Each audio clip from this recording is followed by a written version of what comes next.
Shannon, welcome to the show. You've got this incredible product. Over 2 million Australians at the moment, when they turn on a tap, if the water comes out, and that is a big if, this is water that you'd boil before you give to a dog to drink. Other than air, it's the most important resource. Take the bottle off, put it in the recycle where it belongs, pull that machine out, put ours in, looks and smells the same, plug it in, turn it on. It takes the humidity that's in the air, it condenses it into drinking water, so it sucks it in the side of the machine, through an air filter, cools it down. It's got more minerals in it than bottled and less chemicals in it than tap. It's literally the best drinking water you can get.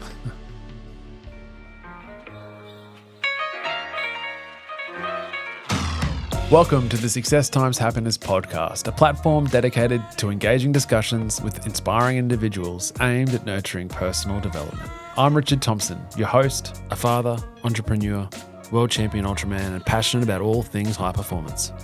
Our mission is to empower both ourselves and you to unlocking our fullest potential, recognizing that this life is no dress rehearsal. While I may not have all the answers, this show serves as our collective journey to uncover them. Our guest today is Shannon, the founder and managing director of Aqua Ubique. Did you know that 1 in 4 people in the world do not have access to safe drinking water? Shannon is on the path to change this with his incredible product, Aqua Ubique. It essentially turns air into filtered water using only the sun as the energy source. In today's episode, we hear from Shannon, understand his upbringing and his experiences in the army, and the deployments that resulted in him wanting to make a difference in this space. We talk about how this product works, the impact it will have across the country and the entire world. Shannon is passionate and on a mission to change the world, which is so incredibly inspiring. Let's get into it. Shannon, welcome to the show. Appreciate it, Richard. Thanks Thanks for having me. Thank you so much for coming in. You've got this incredible product that we'll talk about today, but I want to know more about you and what makes you tick as a human. Mm-hmm. Talk to me about childhood, adolescence. I suppose winding it all the way back, on Dad's side, pretty much everyone on Dad's side of the family is a pilot or has their pilot's license of some description. You're right. My grandfather was in the Air Force, US Air Force, flew DC-3s during World War II, and that kind of set the conditions for. They built their own houses, they built their own planes. There's always been that military building, do it all yourself, not a lot of money, particularly that kind of... If it's broken, we'll fix it ourselves. Correct. Yeah. Correct. And even if it's not broken, we'll pull it apart to work out how it works, and then we'll fix it ourselves anyway. So going off that, the theme of service and army and whatever else, particularly flying planes, was always interested in me. And Dad's an engineer as well. So following in his footsteps, I'm like, I want to be a pilot and I want to be an engineer. Tried to join the Air Force because I've seen Top Gun and Top Gun is cool. Of course, because everyone that wants to join the Air Force wants to fly the fast jets. Yep. Worked out really quickly that my eyesight's not good enough. So it was a case of, okay, well, if I can't fly the planes, I'll jump out of the back of them. Hence, made the transition to Army real quickly. Okay. And loved it. Went to the Australian Defence Force Academy, spent 4 years there in total to get to my degree before I went over to the Hill to the Royal Military College. Spent 12 months there to get my commission before I posted out of Canberra. Okay. So that should have been a 3-year job to get part of my degree, go to the college for 12 months, get my commission and come back and do my thesis to be a qualified engineer. Got broken halfway through first year. So I then had to push all of my training blocks backwards. What do you mean get broken? So compound fracture, so playing hockey, compound fracture of my finger. Right. Meant that I then couldn't do the field phase that was coming up 4 or 5 weeks after that. Okay. Because I hadn't done that one. It means I couldn't do the next one because I hadn't done so flow on. The typical way to do it is, that's okay. Rather than doing all those training blocks, you effectively do the first 6 months of the college again. So Royal Military College, when I went through, it was broken up into 3 phases, 3 different battle blocks, 6 months blocks each. While you spend your time at the Australian Defence Force Academy, the first 6 months of the college gets stretched out over 3 years. Okay. But if you miss any of those training blocks, they go, okay, rather than trying to catch you up, you'll just do the first 6 months of the college again and then go from there. Works really well if you don't need to come back to do that 4th year. Sure. Because that effectively then would mean that you spend 18 months at the college, you got nothing to do for 6 months, and then you come back. Yep. So I was one of the first people in the country that flipped my 12 months at the college and my degree. So I'd do 4 years straight of my degree, finish, then go over to the college, commission, and post out from there. Got it. At that stage, you're a qualified engineer then? Correct. And serving in the army full time? Correct. And what's the vision there for you? What, other than the background with your family and the importance of, I guess, of the Defence Force, talk to me about that. Talk to me about what it means to you, though. Like what drew you to that within yourself? I've always been driven and I've always needed to know the why, and I've needed a higher purpose. Okay. Some of the engineering jobs and some of the other bits and pieces that I looked into before I joined the army, I was like, yeah, they're interesting, but there was always just that drive and that call to go and serve and do that. And then when I got in, just absolutely loved it. I'm glad that my eyesight wasn't good enough to get into the Air Force and I ended up doing the army. I've seen the difference in the two cultures. I'm definitely better suited to army than I am to Air Force. And particularly once I'd gotten out of training and gotten into my first platoon. So I was running a workshop up in Townsville. I had 35 other guys and girls that were working for me, senior soldiers, junior soldiers, running the workshop, doing the maintenance for a much larger battalion, just the family. And because the military is not a job, it is a lifestyle. It's very much a lifestyle. And when you're commanding any kind of organization like that, I'm not going to say you're the parent, even though you do get a lot of problems that get brought to you, but it's very much a case of maintaining that family and the culture over the top. And that was just an awesome thing to be part of. When you're in it, or even when you're not, when you're in your civilian's role, like, is there any sort of, do you resent anyone that's not part of that position? Because I imagine it's like, and I've never been part of or would ever, like, I'm very grateful for yourself and the people that do, but God, I wouldn't do it. I couldn't be part of it, of the Defence Force. Yeah, how do you view civilians that aren't part of it? Each to their own. Some people are suited, some people aren't. Some people come in and they do it for a period of time and then get out. Particularly in the veteran community, there's a bit of the you've been in or you haven't been, and then there's that friction. But even then, so I did 12 and a half years before I got out of full time, and then went and did a civilian job for 12 months. But even when I was doing that, I still went back and did reserves. So I've kind of done all three different. So I've done the civilian thing, I've done the full-time military thing, and now I'm doing the part-time military thing. Particularly in business, I've learned a lot from people that have only ever done the civilian thing. And there's skill sets that you pick up through, not even an MBA, but just doing stuff. I've looked into your backstory as well, and just the entrepreneurial journey. And there's a lot of the skill sets that, sure, you might get taught them in the military, but you can pick up those skills elsewhere as well. So anyone that's like, oh yeah, but you haven't been in the military, so therefore any kind of resentment, I think I see that as really myopic and really closed-minded, because different people have got different things that they can add to society all around. Fair play. Did you feel like you did have an entrepreneurial trait within yourself? Because my experience, it's sort of, you can't manufacture that. That's either, so talk to me about your early. 100%. Like I mentioned, 12 and a half years full time, but there was always that itch, that needing to do something. I had a couple of, even when I was going through university, I had a couple of things that I'd make and sell through university while I was there. Give us an example. Different woodwork things and little bits and pieces, computer code. Oh yeah, just little odd things like that. Did they make a lot of money? No, but it was more just it was playing around with the idea, right? Correct, and it was the thing that you had to scratch. So I did that, and then once I'd finished my training and I was then in the units, no time. Therefore, it was very much just doing what you do when you're in the army, which is an all-consuming thing. And then in the process of getting out, or the reason that I transitioned was, I was going to be made up from captain to major 12 months early, but that meant that there was 2 courses that I had to do and a number of other command post exercises and different field phases and whatever else. So I'm sitting at home, I'm blocking out the 16 weeks. So over Christmas, I'm blocking out the 16 weeks that I'm going to be away the next year. I've drunk the Kool-Aid at this point. That's very normal. Just, I'm going away. These are the 3, 4, 5 week, 7 week blocks that I'm going to be away this year. That's courses? Fine. You mean like you get more training. More training. Yeah. So it's senior captain, go do the baby majors course, learn how to be a major, staff officer, do different bits and pieces. Are these all soft skills or hard skills as well? Predominantly soft skills. Yeah, sure. It's the planning. So the planning mechanisms, the individual military appreciation process, you get taught how to do that at a basic level when it's just you and your troops and you're commanding a platoon. And then you step up to a captain, so you're then part of a battle group. So that's a bigger organization. You've gone from 30 people to a couple hundred people. Yeah. Different bits and pieces that you need to take into consideration there. And then when you step up from captain to major, you're now dealing with a brigade. So you're dealing with thousands of people. Wow. So, and it's, when you're at the smaller level, it's... How many captains would be reporting to a major? Traditionally, so if you're looking at just a line company, so you'll have the commanding officer, so that'll be a lieutenant colonel. Under him, you'll have 4 majors typically. Okay. And then under each major, you'll have a captain and 3 or so lieutenants. Right. So every time you step up, it's a case of you're now a small cog in a bigger machine. Yeah. And you need to get a good understanding of how everything else works, because the higher you get, the more specialist you get as well, and understanding how everything else fits in together. Yeah, so intriguing. And it is all just as well, like you're still in the human game. Correct. You're just dealing with people. Correct, 100%. Yeah. Yeah, so although I was a qualified engineer and I'm running workshops, most of my job was managing people problems, and just the bits and pieces, the welfare issues that come from picking up people and moving them every 2 years. And it's not just moving the soldier, it's moving the soldier and their family and their kids and the schools and the spouse's employment and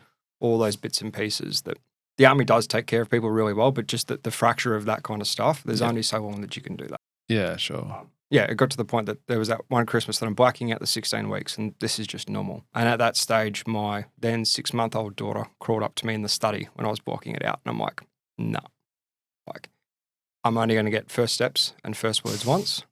The army will always be there. I'd seen a number of mates that they'd go on a course and they'd leave and their kid would be 6 months old and they'd come home and their child's only 7 months old, but they've missed first steps. Yeah. Or, Daddy, where were you? And then they're getting back chatted and they've missed that. And I'm like, no, I'm not.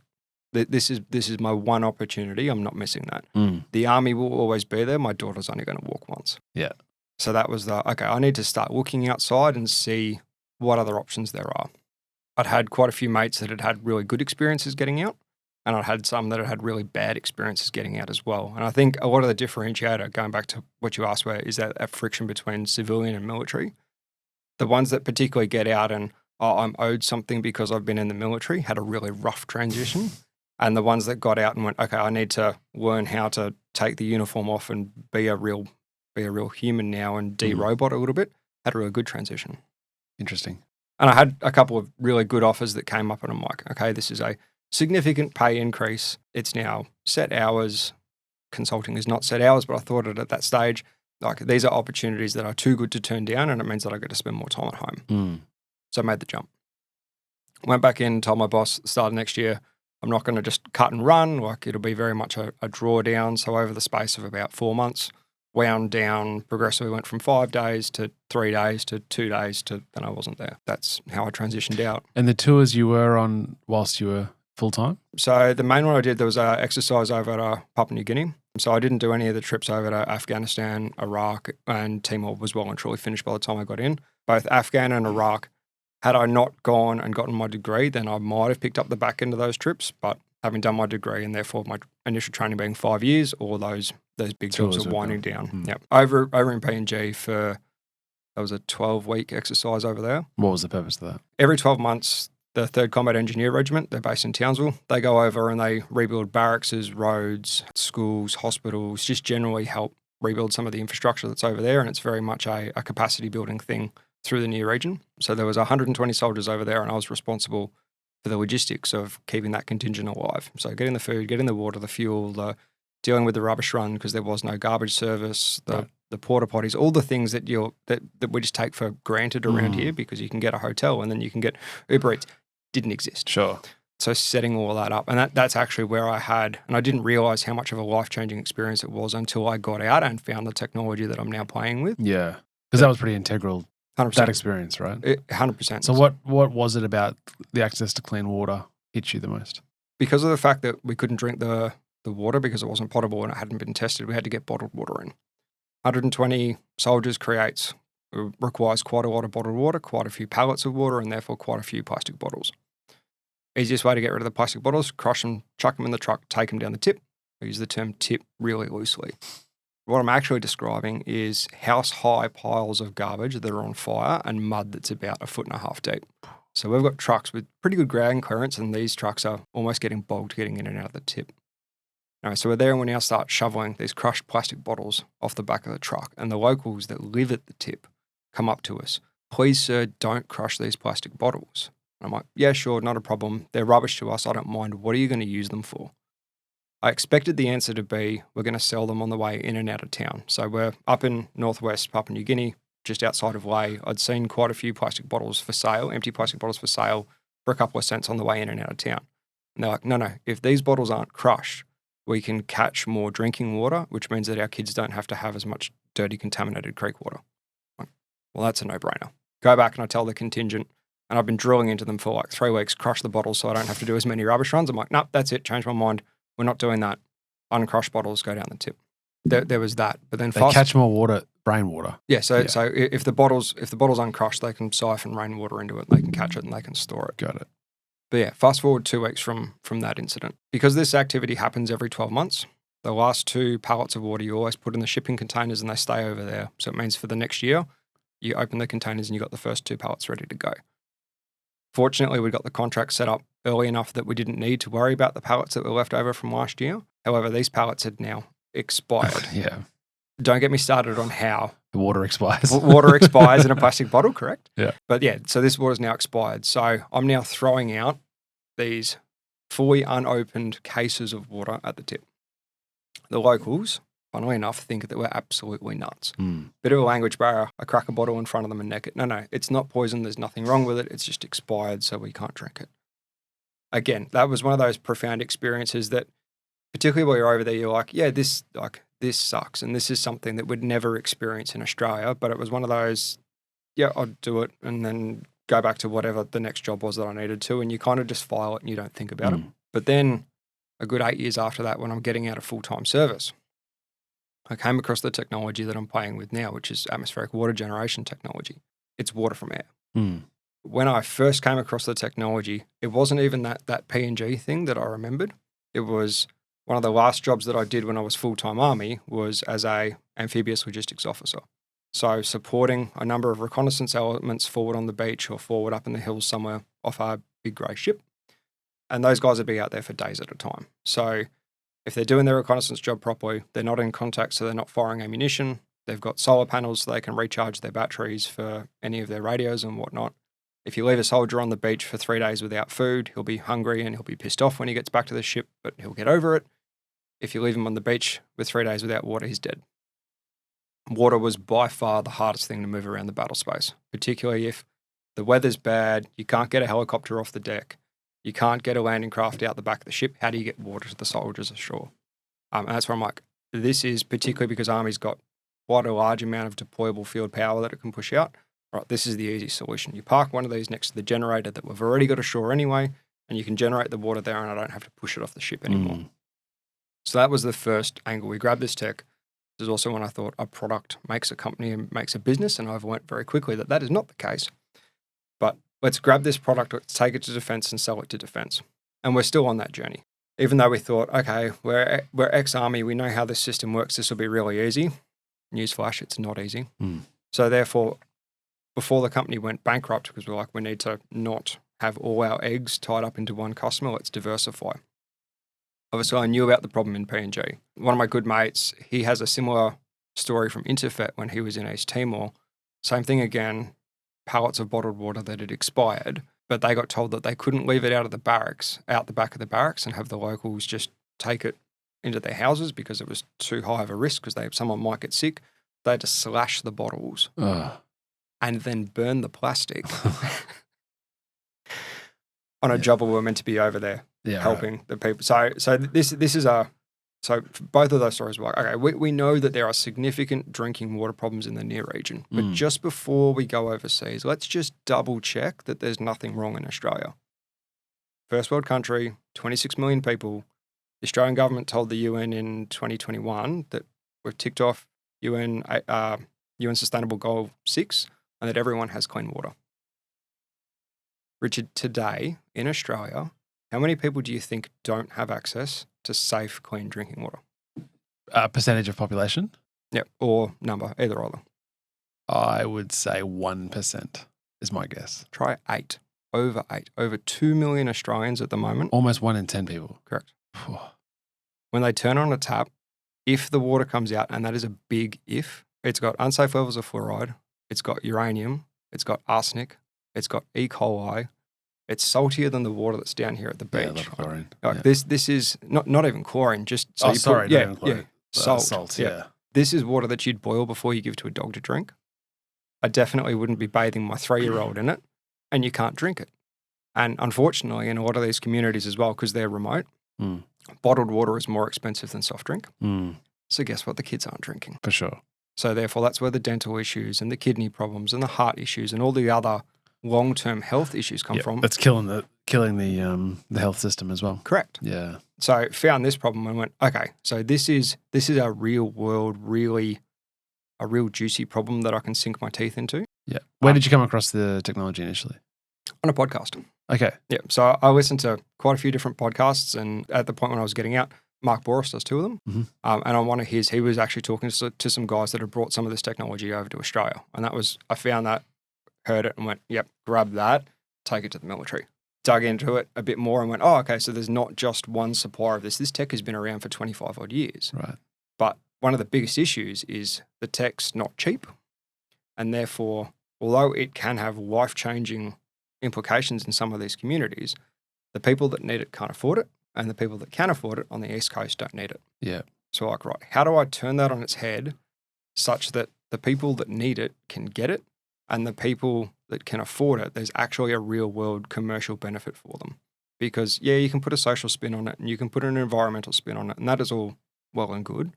But particularly given what the economy is doing at the moment, a green tax is not a thing. And therefore asking people to pay more for any kind of product just because it's green, you'll get some market share, but you need to have the real world underlying commercial bit. How would you explain it? It changes, it moves it from the air or I couldn't even tell you. How does it even work? So think, you would have seen Never Fail Waddy Springs, the 15-litre bottled water cooler in the office.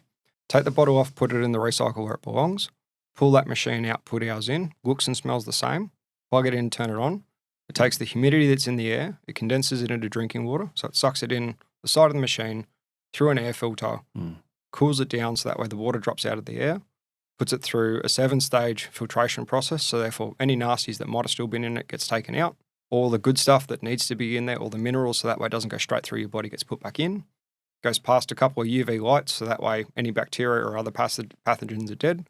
And then it gets stored in a holding tank, cycling past the lights, so that way it's constantly fresh, constantly cool. Right. It's got more minerals in it than bottled and less chemicals in it than tap. It's literally the best drinking water you can get.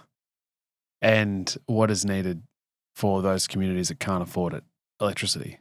Correct. That's all you need. Yep. And herein lies the problem, where in a lot of these communities as well, electricity is also in short supply. And similar to you'll have seen in hotel rooms where there's the card inside the door, you put it in to turn everything on. Yep. So think of that, but it's a prepaid credit card that you put in for power. So it's not a case of you just turn the switch on, they'll send the power bill eventually. It's they've got this thing inside the door. It's prepaid electricity. So rocking up with a box it's the magical water box that needs power into a community that doesn't have power, you're just shifting a water problem and turning it into a power problem. So what we're in the process of doing at the moment is getting a 20-foot shipping container, getting one of these machines and fitting it inside that, covering it in solar panels. So that way it is a fully self-contained, completely sustainable off-grid solution where it'll take sunlight and air and generate water. And it'll do 100 litres per day in Alice Springs. Per shipping container? Correct. How many litres a day do you need? So a typical person will drink, army planning is 6 litres per day. Yep. Realistically, you'll probably drink 3, maybe 4 per day. So each machine is good enough that particularly for the communities where you've got 50, 100 people when they're spread out all over the shop, that's the kind of areas where we can get into. Yeah, okay. This tech though, the further north you go and the closer to the coast you go, the better it performs. So Alice Springs, hot, dry, not humid. Sure. Arid environment. Really hard. Correct. Is that becomes a slower extraction? Yeah. So it's just a case of there's not as much water in the air, so therefore the machine will still cycle for 24 hours.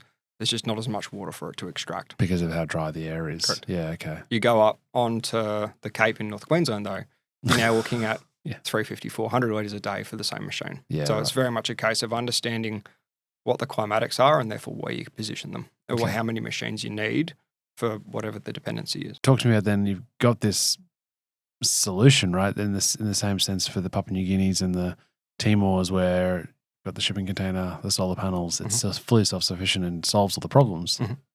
What's been the pushback on a defence level? Particularly with the change of government, there's been quite a bit of interesting stuff that's happened behind the scenes in the defence funding. And at the moment, if you're building drones or if you're building AI, you can get defence funding. And if you're not one of those two things, or submarines, if you're not one of those three things, good luck. Mm. And that's why as soon as we realized that there is a need in defense, but it's a slow burn, we went, okay, well, we can do this one of two ways. We can either try and sell to defense and try and pull out defense funding, or we can just go do it ourselves and then bring it back to defense later on and then go, When they're ready. correct. Yeah. And then go, sure, you want it green? We can paint the orange thing green. That sounds really expensive. you probably should have got on this journey 3 or 4 years ago when we hit you up first. Yeah, sure. Because we've now gone and got this into areas where it can be and will be life-changing. Mm. And sure, if you want to help us fund that work that we're now doing, we can paint it green. Aqua Ubique, where is it at the moment? Where are you guys at the moment? So we're launching our first product in 2 weeks at Forward Fest on the Sunshine Coast. Amazing. Are you trying to tap into consumers on the East Coast? Yep. Or yeah. Yeah. So at the moment, if you're a business customer and you have a office water cooler, a 15-litre office water cooler, we can save you up to $2,500 a year. In the replacement of water. Yeah, that's a good pitch. We don't have one. No. I'm sorry. No, yeah. But I do know plenty that do. Yeah. So anyone that's got that 15-litre office water cooler, you think you're paying 90 cents a litre for water because that's what the invoice says.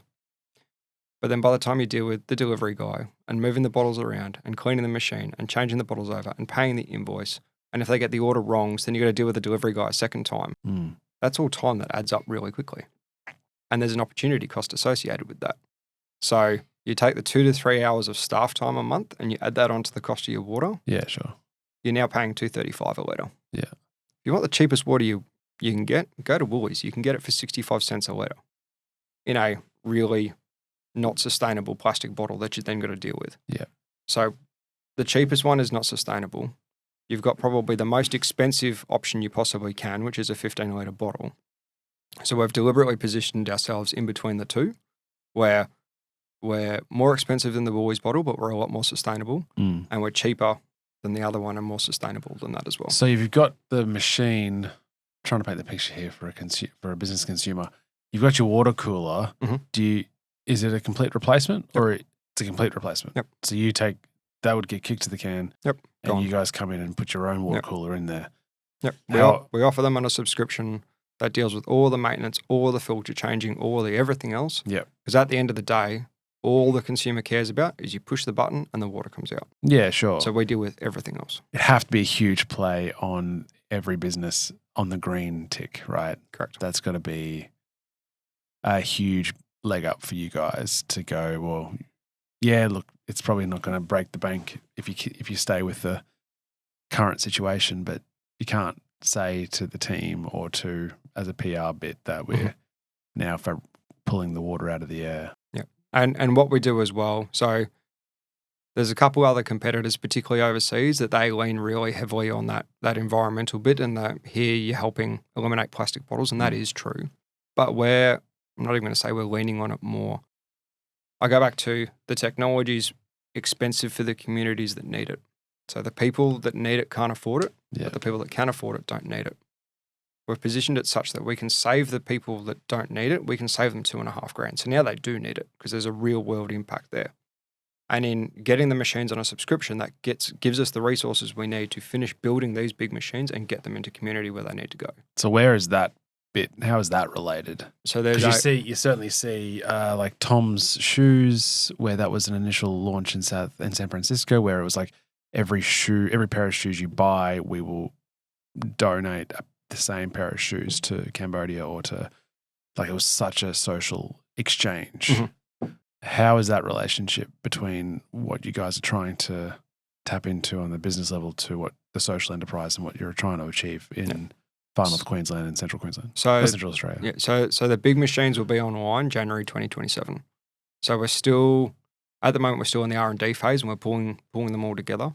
But what we can do is we can tie the serial number for every unit that's on lease with a consumer or the customer. We can tie that serial number to going, right, that is supporting this big machine that's going into this community.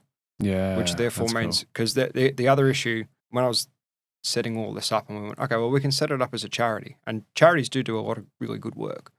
But for every dollar you give them, where does it actually go? Like, everyone knows that charities need overheads, and I'm not having a crack at charities for that. But that $1 that you give them, where does that actually go? You'll get an information pack that says we've done all this good work, which is excellent. But how do you know that that dollar that you gave made this impact in this community? Sure. You can't. By tying the serial number of the unit that you've got to the serial number of the big unit that's in your community, you can then not only know that you're supporting that community, but little Jimmy or whoever the kids are that are in there that you're helping change their lives, they can then write letters to you saying, hey, you brought this to town, and therefore it means that I don't have to walk to wherever to get water anymore because I can now get it out of the machine, which means I can now go to school. I love that. So just to be clear, are you intending once the R&D is sorted and the big shipping containers are there, that you guys as a business are going to just be freely dumping that up at a community? Or how does that play with the government? Yeah. So freely dump, no. And we're also not going to own those machines. The communities are. Okay. So the other part of the story is back into last year with the Queensland Chief Entrepreneur, we went up to Massic Island. So there was a group of innovators that went up to the island and we sat down and we spoke with all the elders in a town hall and we're like, right, what are the real world problems that you have up here? Sure, I was playing with this technology. No, I didn't go up there going, right, I need to push this to an island that's in the middle of nowhere. It was like, let's actually sit down and find out what the real underlying problems are. And the number one in a lot of these remote communities is they just don't have jobs. They don't have economic opportunities. If you don't work for the federal government, the council, you're a teacher in the school, there's no jobs. And that's why, particularly in the case of Massic Island, the kids finish primary school and then they go to Thursday Island for high school. They finish high school on Thursday Island, they go to Cairns for uni, and then they never come back because there's just no jobs on the island. Yeah. So a concept that we'd come up with was, okay, how about we get one of these machines, shipping container, solar powered, and it can then generate water in community, and then you can hook it up to an aluminium or a water bottling plant, and you can put this water in aluminium bottles. The other issue that Massic Island have, it's closer to Port Moresby than it is to Cairns, and it is getting absolutely smashed with plastic bottles coming down out of Southeast Asia. We picked up, I think, eight sandbags worth in less than 10 metres on the beach. Just washed up on the shore. Yep. Wow. Yeah, it's getting absolutely smashed. The concept was, well, you set up one of these big units, you set up a water bottling facility, the community can now go plastic bottle free because they're now making their own water in community. They're making water, which therefore means that there's jobs because someone needs to maintain the plant, someone needs to bottle the water, someone needs to put it in the store. So there's a couple of jobs. And there's an educational pathway as well because it's going to need an electrician, it's going to need a plumber, it's going to need a whatever. And we need to monitor these things as well, which therefore means Starlink's now on the roof, which means we've brought good comms to town, which therefore means that you can then build a number of digital jobs off the back of the box as well. So sure, the box is bringing the water to town, but it's doing a lot more than that. Yeah. But even then, the white guy riding into town on the horse is the wrong way to approach this. It is very much a case of not even go into community and say, here's the idea. You need to be invited into community. And that's why we're working with a number of First Nations partners at the moment to go, right, you guys understand the lay of the land, the cultural nuances, the bits and pieces that I don't understand or I'll never understand. So therefore, this is a concept who is interested. So then get invited into community to go find the actual change makers and the entrepreneurs in community and go, right, we've got this technology and we can help you get this into community and then this is your business to run. Like we'll put training wheels on you, we'll help you get it all set up and get running so that way it doesn't fall over in the first 12 months. But this is then a catalyst to then help the community help itself. I love that. And what's the goal? What's the goal for the team, for the business? What's the goal for the company? Step one, the fact that currently not every Australian has access to safe water is just ridiculous. So there's that one. And then as soon as Australia is the driest and most inhospitable continent on Earth. So if we can make this tech work here, we can make it work anywhere in the world. So we're then looking at the near region and then other locations, Africa and whatnot, where access to water is a global problem. We have the technology that can solve it. It's just getting the underlying social enterprise model to work to then solve the issue. Why is it so expensive? I mean, you explained to me the moving parts, and it sounds complicated. But which part is it that it's so expensive? Why is the thing so expensive? It's a really good question, and a lot of it boils down to people have a patent, and then this is their price point. and they know that there's only about 5 or 6 different manufacturers in the world. They know that they've got reasonably exclusive markets, and because of the fact that not enough people understand that the technology exists, it's the same with any new tech. Same as solar panels 20 years ago. Sure. They were expensive and they were crap. Yeah. The technology at the moment, it's expensive. It's getting better. It's not 100% there. We're doing some work with CSIRO to get some stuff out of CSIRO that'll be a game changer on anything that's in the market at the moment. It's just the case of there needs to be the demand there for the technology and then the volume, and then that'll bring the price down. Yeah, right. That's so exciting. And as you say, it's like this, other than air, it's the most important resource Correct. we've got. I can't wait to see where it goes. And 2 more weeks and you launch. Correct. 31st of July to the 2nd of August at QUT. So Forward Fest, it's the biggest innovation conference on the Sunshine Coast, or the biggest innovation festival on the Sunshine Coast. As CJ said, so he's the founder of Silicon Coast. It's not a conference, it's not a festival, it's a movement. And it's very much that. So the interactions and the people that I met at the conference last year actually set all of this in motion. So we were already playing with the technology and we were working with the concept, but when I walked into that festival, having been reasonably new to the Sunshine Coast, not knowing a lot of people, I went in going, this sounds cool. Let's go have a look at what it is. The people that I met and then go, okay, I need to manufacture this and that. And some of the guys are like, oh yeah, so-and-so does that. Yeah. Well, I like just the depth and breadth of skills and tech on the coast that I wasn't tracking that was here until I went to that conference was just incredible. So good. Yep. So good. And you got you got a sample here? I do. So this is, for those listening, a glass of water. It's chilled. And this has been only made out of air. Correct. Yeah, that's insane.